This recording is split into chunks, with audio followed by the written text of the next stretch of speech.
Hello दोस्तों, मैं रिचा।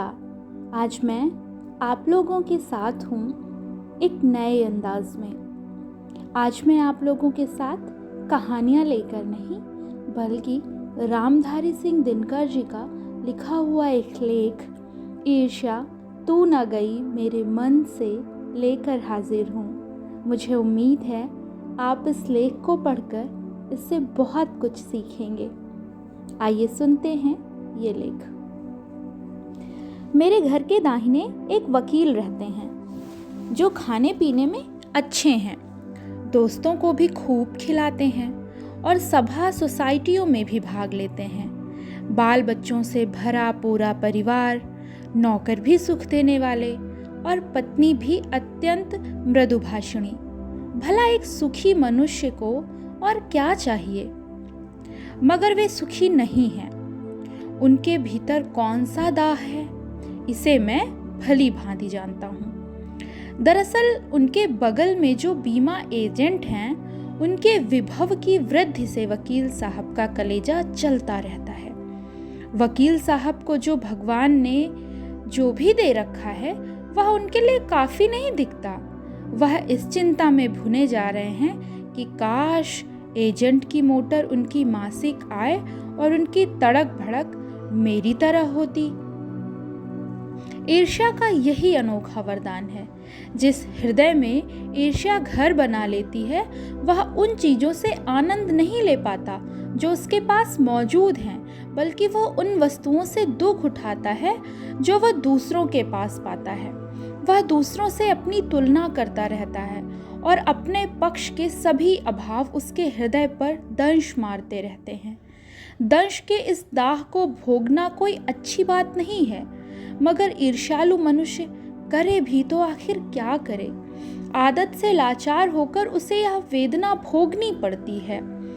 एक उपवन को पाकर भगवान को धन्यवाद देते हुए उसका आनंद नहीं लेना और बराबर इस चिंता में निमग्न रहना कि इससे भी बड़ा उपवन क्यों नहीं मिला, यह एक ऐसा दोष है जिसे ईर्ष्यालु व्यक्ति का चरित्र और भयंकर हो उठता है। अपने अभाव पर दिन रात सोचते रहना, इससे वह सृष्टि की प्रक्रिया को भूलकर अपने ही विनाश में लग जाता है और अपनी उन्नति के लिए उद्यम करना छोड़कर वह दूसरों को हानि पहुंचाने को ही अपना श्रेष्ठ कर्तव्य समझने लगता है। ईर्ष्या की बड़ी बेटी का नाम निंदा है। जो व्यक्ति ईर्ष्यालु होता है वही बुरे किस्म का निंदक भी होता है। दूसरों की निंदा वह इसलिए करता है कि इस प्रकार दूसरे लोग जनता अथवा मित्रों की आंखों में गिर जाएं और उसके गिरने से जो स्थान रिक्त होगा उस पर मैं अनायास ही बैठा दिया जाऊंगा। मगर ऐसा ना आज तक हुआ है और ना ही कभी होगा। दूसरों को गिराने की कोशिश तो अपने को बढ़ाने की कोशिश नहीं की कही जा सकती।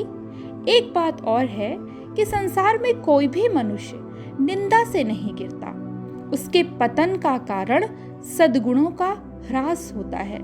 इसी प्रकार कोई भी मनुष्य दूसरों की निंदा करने से अपनी उन्नति नहीं कर सकता। उन्नति तो उसकी तभी होगी जब वह अपने चरित्र को निर्मल बनाए तथा गुणों का विकास करे। ईर्ष्या का काम है जलाना, मगर सबसे पहले वह उसी को जलाती है जिसके हृदय में उसका जन्म होता है।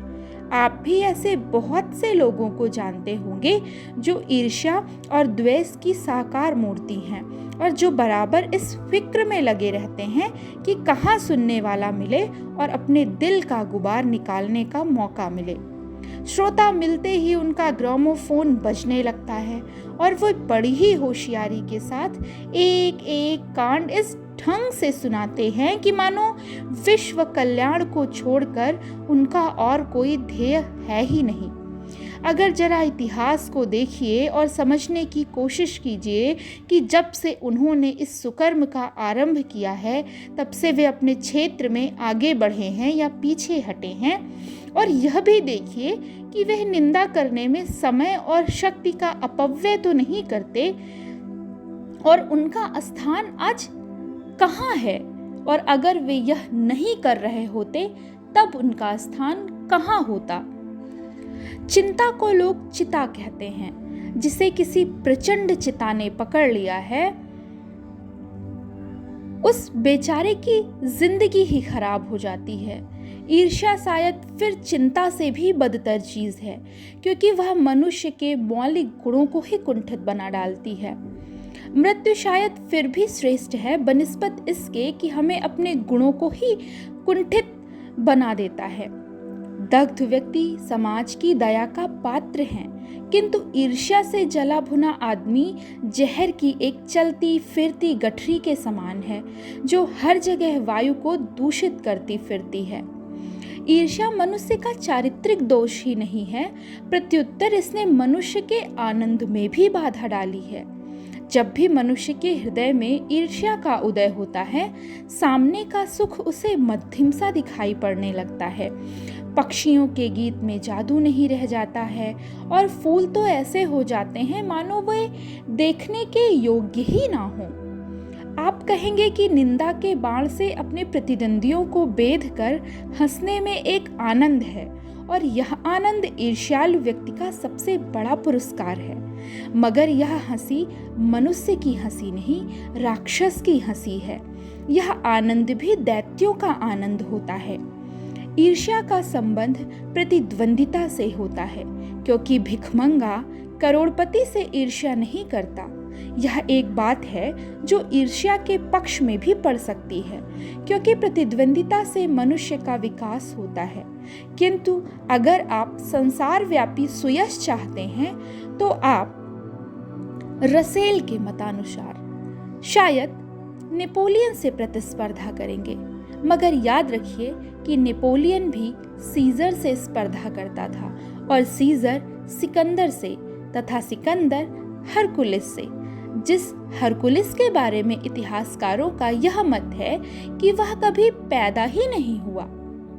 ईर्ष्या का एक पक्ष सचमुच ही लाभदायक हो सकता है, जिसके अधीन हर जाति और हर दल अपने को अपने प्रतिद्वंदी का समकक्ष बनाना चाहता है। किंतु यह तभी संभव है जबकि ईर्ष्या से जो प्रेरणा आती हो वह रचनात्मक हो। अक्सर तो ऐसा ही होता है कि ईर्ष्यालु व्यक्ति यह महसूस करता है कि कोई चीज है जो उसके भीतर नहीं है, कोई वस्तु है जो दूसरों के पास है, किंतु वह नहीं समझ पाता कि किस वस्तु को प्राप्त कैसे करना चाहिए, और गुस्से में आकर वह अपने किसी पड़ोसी, मित्र या समकालीन व्यक्ति को अपने से श्रेष्ठ मानकर उससे जलने लगता है, जबकि ये लोग भी अपने अपने आप से शायद वैसे ही असंतुष्ट हों। आपने यह भी देखा होगा कि शरीफ लोग अक्सर यह सोचते हुए सिर खुजलाया करते हैं कि अमुक आदमी मुझसे क्यों चलता है, मैंने तो उसका कुछ नहीं बिगाड़ा। अमुक व्यक्ति इस कद्र मेरी निंदा में क्यों लगा हुआ है। सच तो यह है कि मैंने सबसे अधिक भलाई उसी की है। वे सोचते हैं मैं तो पाक साफ हूँ, मुझ में किसी भी व्यक्ति के लिए दुर्भावना नहीं है, बल्कि अपने दुश्मनों की भी मैं भलाई ही सोचा करता हूँ। फिर ये लोग मेरे पीछे क्यों पड़े हुए हैं? मुझ में कौन सा ऐसा ऐब है जिसे दूर करके मैं इन दोस्तों को चुप करा सकता हूँ? ईश्वरचंद विद्यासागर जब इस अनुभव से होकर गुजरे, तब उन्होंने एक सूत्र कहा, तुम्हारी निंदा वही करेगा जिसकी तुमने भलाई की है। और नीचे जब इस कूचे से होकर निकला, तब उसने जोरों का एक ठहाका लगाया और कहा कि यार, ये तो बाजार की मक्खियां हैं जो अकारण हमारे चारों ओर भिनभिनाया करती हैं। ये सामने हमारी प्रशंसा और पीठ पीछे निंदा किया करती हैं। हम इनके दिमाग पर बैठे हुए हैं। ये मक्खियां हमें भूल नहीं सकती, और चूंकि ये हमारे बारे में बहुत सोचा करती हैं, इसलिए ये हमसे डरती हैं और हम पर शंका भी करती हैं। ये मक्खियां हमें सजा देती हैं हमारे गुणों के लिए। ऐब को तो ये माफ़ भी कर देंगी, क्योंकि बड़ों के ऐब माफ़ करने में भी एक शान है, जिस शान का स्वाद लेने को ये मक्खियां तरस रही हैं। जिनका चरित्र उन्नत है, जिनका हृदय निर्मल और विशाल है, वे कहते हैं, इन बेचारों की बातों से क्या चिढ़ना, ये तो खुद ही छोटे हैं। मगर जिनका दिल छोटा और दृष्टि संकीर्ण है, वे मानते हैं कि जितनी भी बड़ी हस्तियां हैं, उनकी निंदा ही ठीक है। और जब हम इनके प्रति उदारता और भलमनसहत का बर्ताव करते हैं, तब भी वे यही समझते हैं कि हम उनसे घृणा कर रहे हैं, और हम चाहे उनका जितना उपकार करें, बदले में हमें अपकार ही मिलेगा। दरअसल हम जो उनकी निंदा का जवाब नहीं देकर चुप्पी साधे रहते हैं, इसे भी वे हमारा अहंकार समझते हैं। खुशी तो उन्हें तभी हो सकती है जब हम उनके धरातल पर उतरकर उनके छोटेपन के भागीदार बन जाएं। सारे अनुभवों को निचोड़कर नीत्शे ने एक दूसरा सूत्र कहा, आदमी में जो गुण महान समझे जाते हैं, उन्हीं के चलते लोग उससे जलते भी हैं।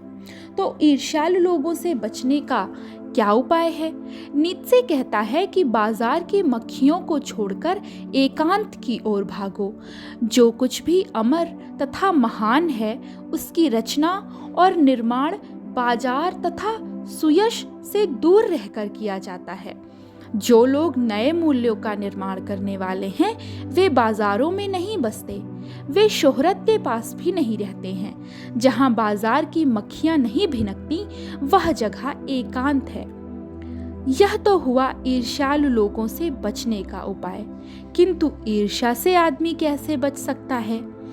ईर्ष्या से बचने का उपाय मानसिक अनुशासन है।